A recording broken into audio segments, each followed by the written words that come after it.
Oi, Carol, boa noite para você, seja bem-vinda. Oi, Roberta. Oi, Oi. meninos. Bem-vindo para vocês também, que já estão aqui. E, Carol, a leitura mais imediata e que tem sido muito comentada é que a prisão do ex-presidente Fernando Collor seria um recado para Bolsonaro. Ou seja, se o STF teve coragem para prender um ex-presidente, pode fazer isso com outro em breve, né?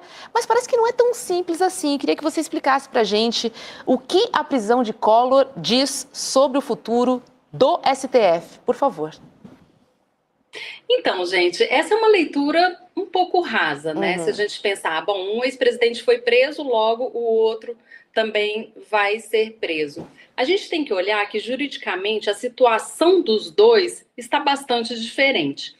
O Collor, ele foi denunciado em 2015, aquela primeira leva de processos que chegou da Lava Jato no Supremo Tribunal Federal. E aí ele foi condenado pelo plenário do STF em 2023. Passaram-se 2 anos dessa condenação. Por que teve esse intervalo de tempo entre a condenação e a prisão?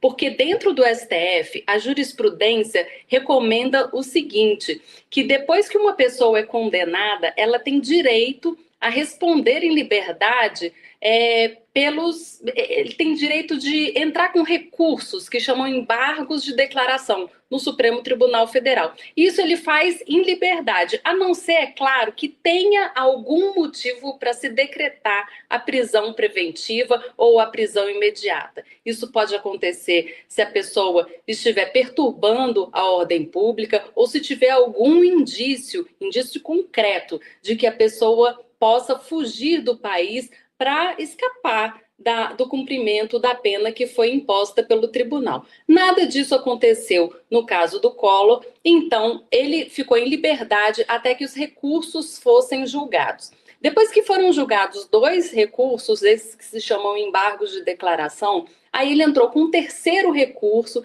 e aí nesse terceiro recurso, o ministro Alexandre de Moraes, que é o relator desse processo também, falou o seguinte: não, isso já é protelatório, não faz o menor sentido, esse recurso não vai dar em nada, então vou mandar prender imediatamente. Mas diga-se, esse imediatamente teve 2 anos de intervalo, né, entre a condenação e a prisão. Se a gente for olhar agora para o caso Bolsonaro, o Bolsonaro acabou de ter aberta uma ação penal contra ele, foi agora em março. Agora há pouco, foi na semana passada que ele foi notificado disso, ou seja, a instrução desse processo, dessa ação penal que foi aberta agora, nem começou.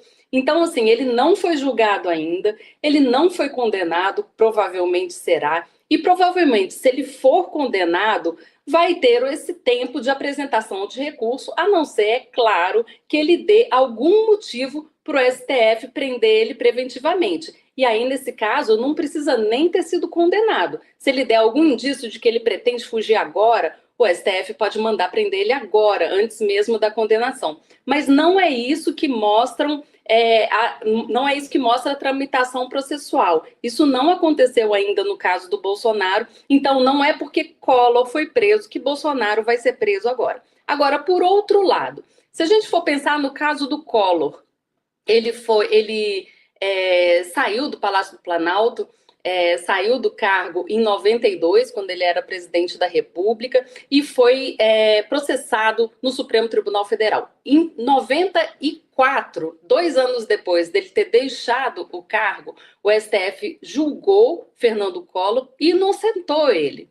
Então, assim, ele não foi condenado em 94, depois ele foi processado novamente por fatos ocorridos enquanto ele era presidente da República, ali entre 90 e 92, e aí, novamente, em 2014, o Supremo Tribunal Federal inocentou o Collor mais uma vez.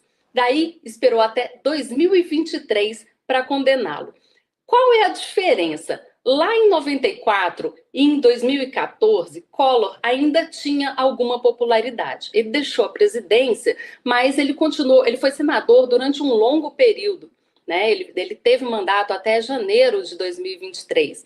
Então, quando ele é difícil assim o Supremo Tribunal Federal condenar alguém que ainda tem algum tipo de poder, Porque vai entrar em conflito direto com o Congresso Nacional, com os poderes da República. Condenar Collor agora, que não tem mandato nenhum, é totalmente diferente para o Supremo. Não entra em conflito político, não tem um ônus político, né, nessa condenação, nessa prisão de Fernando Collor. Em compensação, Bolsonaro, se a gente for olhar, ele, apesar de estar fora do poder, de estar inelegível, de ser réu em uma ação penal, ele tem milhares de seguidores, ele tem milhares de simpatizantes, os eleitores dele não se jogar fora, né, tem um número expressivo. Então, a gente vê que o STF está sendo bastante cauteloso nesse caso do Bolsonaro. A gente viu até que ele se refugiou na embaixada da Hungria, ele xingou o ministro do Supremo, ele conclamou as pessoas a não seguirem decisão do Supremo e ainda assim o Supremo não decretou prisão preventiva. Então a minha aposta é que não vai ter preventiva, vai se esperar o trânsito em julgado, ou seja, a eventual condenação e depois o julgamento de todos os recursos aos quais Bolsonaro tem direito, para depois, se for o caso, prender o presidente, se ele perder, né, esses recursos todos aos quais ele tem direito. Então, essas são as diferenças entre o caso Collor e o caso Bolsonaro. Resumindo, em comum só tem que são ex-presidentes que responderam a ações penais no Supremo Tribunal Federal. Eu diria também, Carol, que o Collor está respondendo a tudo isso com um pouco mais de dignidade do que o Bolsonaro. O Bolsonaro, enquanto vocês estavam aqui no ar, eu estava no intervalinho aqui, o Bolsonaro acabou de retirar aquela sonda nasogástrica e ele gravou e publicou esta imagem que eu não recomendo que ninguém assista, porque é uma imagem em que ele se expõe, é dolorido retirar uma sonda, evidentemente. Então ele fez questão, olha a exibição do sofrimento, né, de alguém que tá ali, mas todo paciente que passa por isso sofre assim, né? Então ele está tentando se transformar numa vítima, ele que dizia que ia fechar o Supremo, cabo e soldado, dizia o filho dele, que não ia respeitar mais nada, está lá na posição de vítima num hospital, né, aguardando que o Supremo tenha pelo menos pena dele na hora de impor as condenações. Então, mesmo que o condene, deixa ele ir para casa. Acho que essa que é a tática. Mas convocou manifestação, né? Mas convocou manifestação. Dia 7 agora. Reclamou da oficial de justiça ir lá no hospital. E gritou com os médicos. E não pode entrar na UTI, mas pode transformar a UTI numa central de espetáculo bizarro, né, transmitindo procedimentos médicos como esse que eu acabei de narrar. Foi agora, eu acabei de assistir isso na internet. E convocou, né, César, uma manifestação. Você acha que tem para Brasília, então ele ainda acha que tem chance nessa pressão, né? Eu acho que ele está nessa linha do esperneio, né, Rodrigo? Ele está tentando angariar o que lhe resta de capital político. Vamos ver. Aqui, a última que ele fez na Paulista, algo em torno de 45, 50 mil pessoas, não é desprezível, sejamos honestos, né? Demonstra ainda algum nível de força política junto à população, apesar de não ser nem perto do que o bolsonarismo já foi capaz de reunir um dia. Em fevereiro do ano passado, eles colocaram mais de 180 mil pessoas aqui na Paulista. Agora, Carol, queria ouvir um pouco de você também. A gente estava falando de recados do STF e hoje, nessa edição do N2, a gente estava discutindo um pouco como é que anda a questão da anistia e que parece que existe um acordo aí caminhando para, de alguma forma, aliviar pelo menos aquilo que a gente convencionou chamar de bagrinho, né? A raia miúda que participou ali do golpe, quebrando, invadindo o Congresso Nacional, e as pessoas pegaram penas sérias, Rodrigo. Gente que pegou ali mais de 15 anos de cadeia, então, de fato, é bastante expressivo. E aí existe essa avaliação, o Rodrigo fez uma análise muito boa, Elô fez outra análise muito boa, e algo que gira entre, seria um checkmate no bolsonarismo, porque esvazia o principal apelo que o bolsonarismo tem, no sentido de dizer, estamos pleiteando uma anistia para pais de famílias inocentes e velhinhas que estavam ali com a Bíblia na mão, porque muito bem, então isso já está endereçado, os senhores perdem essa força argumentativa. E por outro lado, existe toda uma preocupação de que isso abra um precedente perigoso, principalmente a depender do que aconteça na eleição presidencial do ano que vem, de como é que fica a distribuição ali dentro do Senado Federal. Você que acompanha isso de muito perto, Carol, como é que você avalia isso? O STF está de fato aliado com isso? Isso deve prosperar? Qual que é a tua avaliação? Olha, o que a gente tem visto é que antes tinha uma resistência bem grande no STF em relação a qualquer conversa sobre diminuição de pena ou sobre anistia. Hoje a gente está vendo que a resistência continua muito grande em relação à anistia, mas já existe alguma abertura em relação à diminuição de pena, desde que ela seja feita pelo Congresso Nacional e não pelo Supremo Tribunal Federal. Daí o que acontece? O acordo agora está sendo costurado da seguinte maneira: essas penas ficariam mais baixas para as pessoas que executaram essa tentativa de golpe e mais altas para os mentores do golpe. Só que o que vai acontecer na prática? De acordo com a Constituição Federal, uma pena, uma mudança legislativa na lei penal não pode retroagir para prejudicar um réu, um acusado. Ou seja, essas pessoas que receberam penas grandes de até 17 anos por terem depredado ali os prédios e tentado invadir os prédios dos três poderes e, com isso, tentar um golpe de Estado, essas pessoas poderiam ter a pena reduzida, as penas que já foram determinadas pelo Supremo Tribunal Federal. Daí, os cabeças, digamos assim, as pessoas que planejaram de fato o golpe, nesse caso, Jair Bolsonaro estaria incluído, ele não poderia receber uma pena mais gravosa do que a pena que estava na lei quando os atos foram cometidos. Então, ele não poderia ser punido com uma pena maior do que está na lei hoje, ainda que esse acordo passe no Congresso Nacional. Isso serviria para as futuras pessoas, para as pessoas que tramem um golpe, um outro golpe, eventualmente, no futuro, não para Bolsonaro.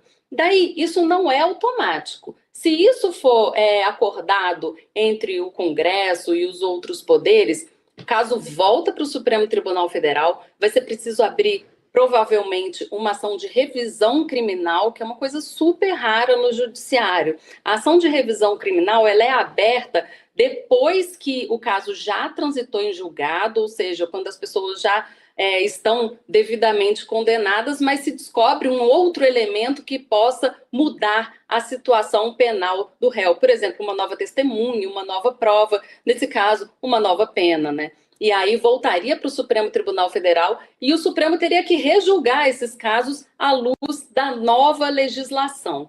Ou então o Supremo pode, por exemplo, optar por um habeas corpus coletivo, se houver algum tipo de revogação de um dos crimes aos quais essas pessoas foram condenadas. Então não é automático, não é assim, o Congresso determina uma coisa, o Supremo vai lá e não faz nada, né? Não pode ser assim. A decisão é judicial e a reforma da decisão também precisa ser judicial. Agora, rapidinho, Carol, que o nosso tempo está quase se esgotando, por favor, né?